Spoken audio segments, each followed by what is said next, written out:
What's going on, guys? Welcome to a new episode of Tino Plus Coffee. I hope everybody's having a good time. Things for me have been pretty good. This is the first podcast in June. So I guess I'd like to start off saying Happy Pride Month.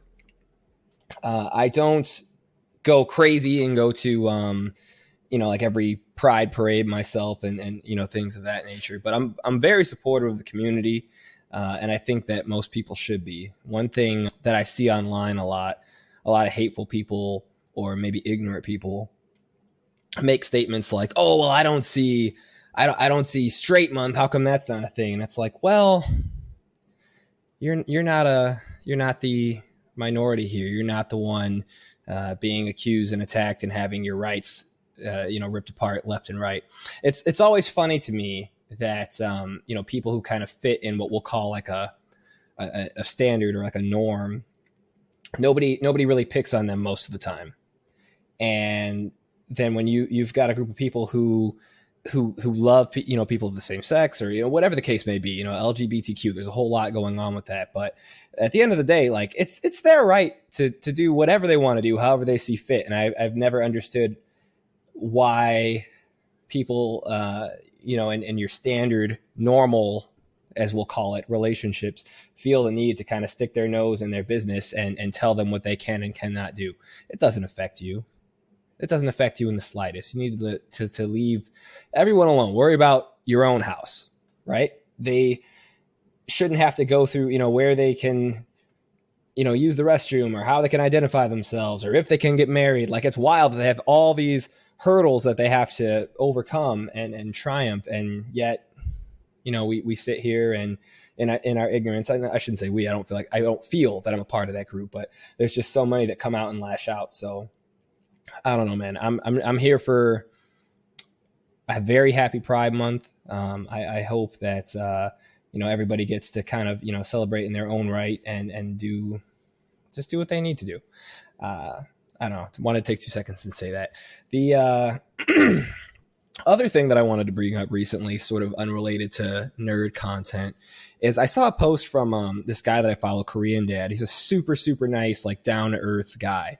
And more or less, he was just kind of talking about kind of coming from a broken home, so to speak, in a short Instagram post, and how that can affect you moving forward and the hurdles that you have to overcome. I think a lot of people should consider looking into therapy. That was one thing. Like, I'm in my 30s now, and I come from a broken home. I can't candy coat it. I can't just ignore it. I didn't come from a home that was as well put together as it could or should have been. That's a fact. And I think when there's people in my situation who are, first generation college students and kind of like break free from, toxic cycles, if you guys are anything like me, I thought that I had overcome a lot of, what we'll call past traumas and things. But all that really happened, what I realized in therapy, is that I kind of stuffed everything away, into like some dark crevice in my mind and just started moving forward. And I think what happens is, as time goes on and you don't actively address and work through a lot of those things, because it's very different to like lightly acknowledge and stuff it in a closet versus, taking out of this mental cage that it's in and like analyzing it, really looking it in the eyes and moving through it and taking the steps to do what you need to do in order to move forward. It can really hold you back mentally, emotionally, like there's all sorts of things. So I guess that post that I saw really resonated with me, and I felt like kind of adding my own little flair to it and bringing it to the attention of you guys. So if this hits you, somewhere, definitely consider, looking into insurance options, or there's a lot of relatively cheap options, even if it's like, 4 or 8 sessions, is all you can squeeze in. It might be beneficial for you to talk to a professional and really be able to kind of shake up and rework the foundation. I think everybody can use therapy, but I think the ones that I'm talking about right now, you might be more in need of it than you realize. So just, keep that in mind. Mental health is really important. And it's one of those things that, like, I just always was like, well, therapy's got to be for like somebody else, right? Like that's not me. Like I've got it together, until one day I didn't, not fully. And it was really hard to, kind of get everything back on track. And I guess I tried to muscle through it how I have done everything in my life. And it just wasn't working this time. And, so finally I kind of caved, looked into my options, started the therapy sessions. And I realized that, a lot of more recent events, the triggers for that were so much harder because I had never fully addressed things from, my adolescent years. So moving forward, things have gotten a lot better for me. I'm currently taking a, break from therapy, but I think it's one of those things that I will be revisiting, every so often to kind of just help get a refresh and work through, these things that have happened. It's important. Strong advocate for it. I'm just pushing it. I wanted to, bring that to you guys' attention. Regarding nerdy stuff, the reason you're all here, right? Maybe some of you.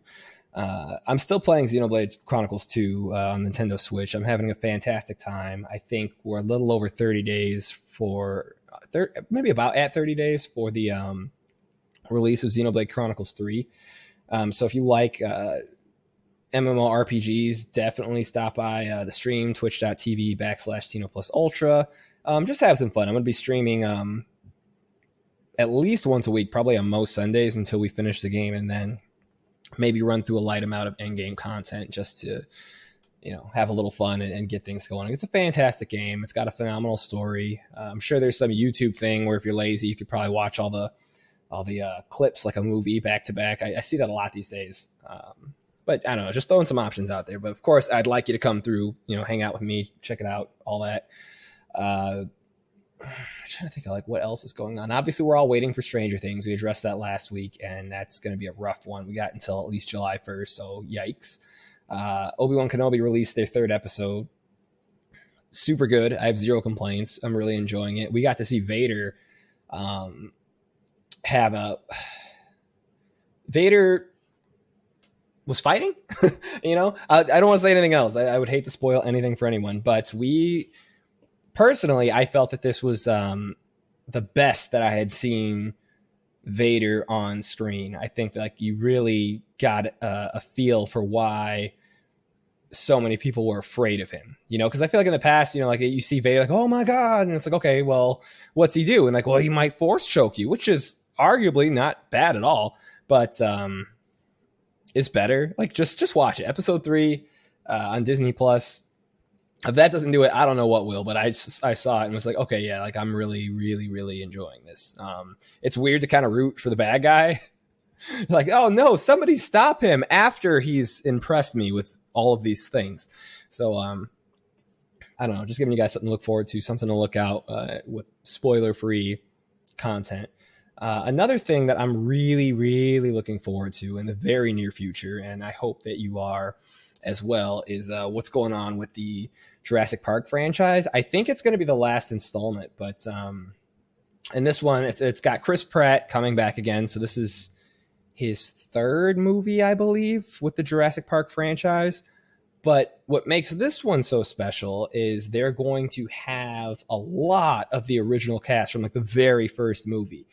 And, the early 90s fanboy in me is just going nuts because I remember seeing Jurassic Park as a kid and just losing my mind. I was like, I don't think I realized how important, this film was, because it's not just that it was a cool, badass, sci-fi film. Forget the, inaccuracies and everything that accompanies it. Nobody likes that guy. I think that it inspired a lot of, archaeologists and paleontologists and things like that moving forward, because it's just this captivating thing where it's dinosaurs, just in general, these things exist. It did what a museum could never. And, of course, the franchise has a bunch of movies over the years and made money in video games and yada, yada, yada. But that I remember seeing that movie and I could care less as a kid at the time, about dinosaurs, whatever. Outside of Land Before Time, the singing dinosaurs with, Ducky and Littlefoot and Sarah and all those guys. But you see it on screen like that and you're yo, dinosaurs were wild, and I'm in. I'm invested now. and it never went away. So I think the franchise in that right did a lot. So for me, I'm just super excited as a nerd on every front. Also, going back to what I was saying a second ago, I noticed in the trailer that they have some more historically accurate dinosaurs that are coming through. Obviously, technology has changed a lot over the last 30 years and scientific findings and things. So if you look at some of the trailers, you can see they've got or incorporated a lot of dinosaurs with feathers like birds, which is something that, we've realized over the years that they were less reptilian than we thought, more closely related to birds. So they're not destroying what the franchise is built on, which I'm glad, but the fact that they're, incorporating it is nice. So I don't know how they're going to spin it or why, what the explanation will be. Maybe it'll be none at all. Maybe they're just going to be like, we needed to put some of this in action, and make it work. And we did. So I don't know. I'm really excited, but that's coming out June 10th. So we're about a week away from this recording, a little less. So yeah, just something to keep in mind, that I want you guys to look forward to in the near future. All of that aside, I hope everybody's having, a good time as we slowly get through this COVID monstrosity. Obviously, we're more in like an endemic phase. It's not going anywhere. So I encourage you to, be safe and cautious, and, when in close quarters, still, utilize the mask as people get vaccinated, and as a whole, we develop, immunity towards this thing. And I guess the best we can hope for is that it becomes kind of like a flu, sort of yearly thing at this point. And, it's just a thing that we're going to live with. But, just be safe, be mindful of others, be mindful that, if you've gotten it or know people that have gotten it, just because you've got it doesn't mean that there are not people that exist that are still, immune compromised and things like that. So just don't be ignorant, have fun, slowly start, unlocking these doors and getting back outside. But, keep a mask on, you keep a mask in the car, just, be mindful, wash your hands, be clean, just, that sort of thing. And I feel like I shouldn't have to say that, but I also don't want to be somebody that just pretends that it's gone, because that's not how we resolve issues. We really gotta think about those 3 to 1% people who are more susceptible to COVID, even as a general population, we move forward. These people still matter, and we have a responsibility to be careful, right? So that's all I'm saying. So everything aside, I hope that everybody has a wonderful day wherever you're listening to this podcast. Be well. Pop into my twitch.tv/TinoPlusUltra. I've got a lot of studying going on, so I may not be on quite as much as I normally am.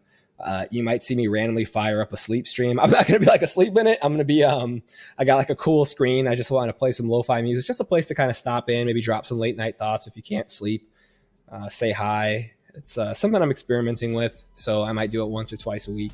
I barely sleep, so if you see the stream run for 3 hours, that's not an error. I'm weird. I'm a little bit of a psychopath. So, all right, guys, take care.